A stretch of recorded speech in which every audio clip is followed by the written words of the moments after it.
लाल रंगाचं महत्व जाणून घेणार आहोत। लाल रंगाच्या लाईटमध्ये आज विशिष्ट व्हिडिओ काढण्याचं मी ठरवलं। लाल रंग म्हणजे प्रत्येक जणाला वाटतं की क्रोधाचं प्रतीक आहे। लाल रंग प्रत्येक जणाला वाटतं की या रंगाने रक्तपात किंवा अशा वेगवेगळ्या गोष्टी ज्या आहेत त्या होतात। लाल रंगाचं महत्व आज आपण जाणून घेऊया। अहिल्यानगर काळमाथा तुळजाभवानी देवस्थान पोखर्डीवरनं लाल रंग भगवतीला का प्रिय आहे हे आपण जाणून घेऊया। जेव्हा एखादं बाळ जन्मात येतं तेव्हा ते पूर्ण रक्ताने सनलेलं असतं, म्हणजे प्रजनन आणि संहार हे दोन्ही लाल रंगाने होतात। सर्वप्रथम आपण हे जाणून घेऊया।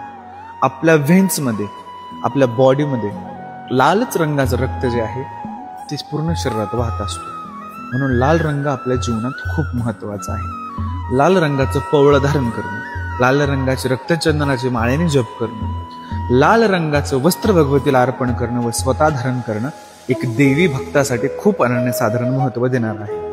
म्हणून लाल रंगाला कधी पण क्रोधाचं प्रतीक समजू नये। लाल रंगाने माता भगवती प्रसन्न होत असते। अहिल्यानगर काळमाथा तुळजाभवानी देवस्थान पोखर्डीवरनं मी प्रत्येक भाविकाला एक रक्तचंदनाची माळ जी असते, ज्यांची इच्छा असेल बीज मंत्र घेण्याची, त्यांना मी पूर्णतः निशुल्क देत असतो।